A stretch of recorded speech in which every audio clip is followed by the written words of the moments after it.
Hi Booktube, I'm here today with my 5th video for Vlogmas, and this is going to be the coffee tag, originally done by Bangity Bang, I think.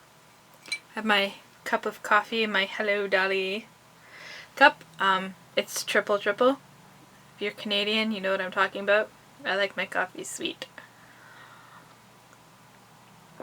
Anyways, here we go with the questions. First one, Black. Name a series that's tough to get into but has hardcore fans. And I'm going to go with the Wheel of Time series because I've only known 2 other people in real life who have gotten into this series, and when they did, they were super into it. One is a friend from high school who that was the only book she'd read. They were 14, so I mean, there was a lot to get into. And the other one's my brother's friend who actually has a tattoo of something from the series, so that's interesting as well. I say it's hard to get into primarily because it has 14 books. It's quite a bit daunting for people, and they're quite sizable books as well. And they're very slow paced. There's not a lot of action that happens right away.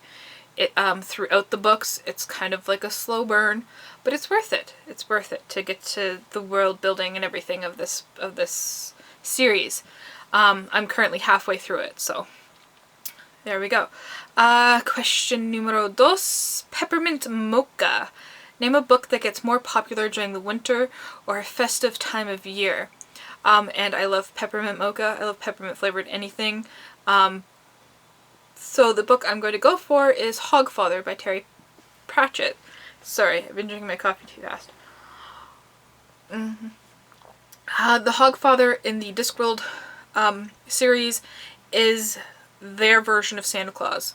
So it's very festive, it's very good, very entertaining. Death takes over the role of Santa Claus, of the Hogfather.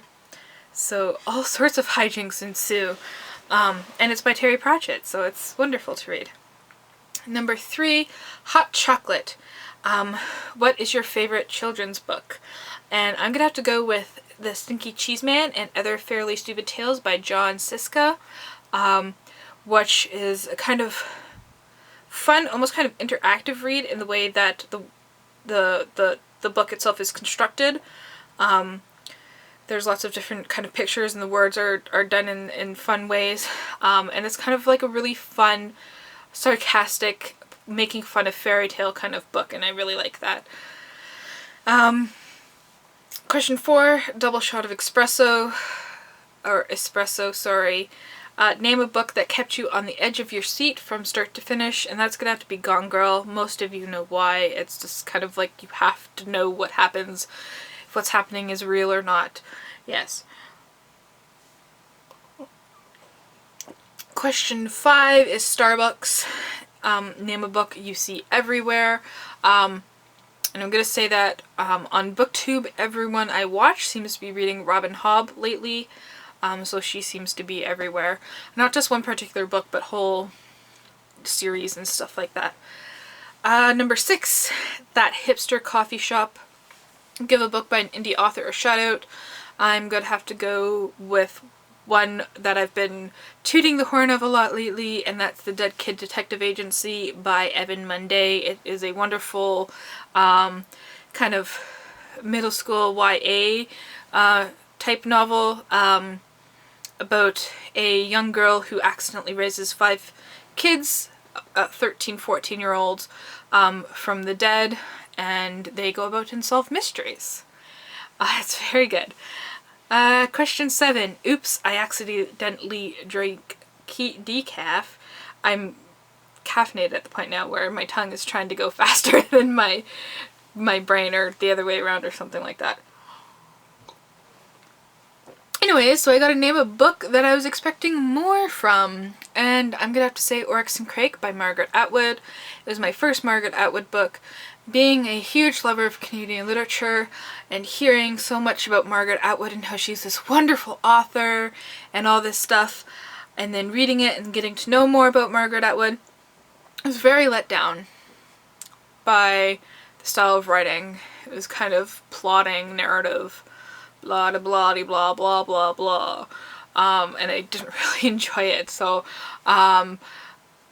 yeah, I did finish the series, but that was just because the story was semi-interesting and I wanted to know what happened, so yeah, won't do that again. Anyways, question 8. Let's see if I can finish my coffee, because this is the last question.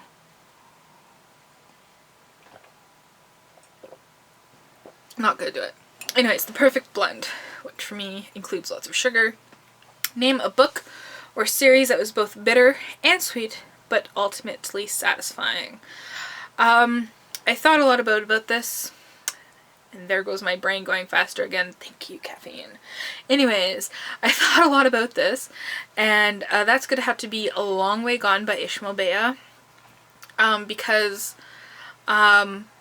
it's a very sad story about a boy soldier.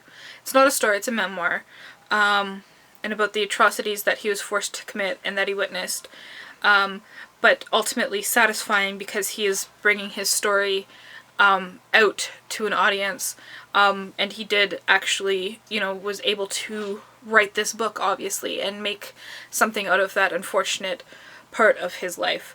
I definitely recommend it to anyone interested in memoirs, in Africa, in general, and in war, all those kind of things. It touches on a lot of subjects. So yeah, I'm now gonna finish the rest of my coffee. I don't know if you can see how much is in there. That's the coffee tag. Thank you for watching. And we'll end on a shot of my lovely mug. Hello Dolly. If you want to know, this is from the Unemployed Philosophers Guild. They're awesome. Buy from there. I'm not sponsored. I just really like their company. Thank you for watching.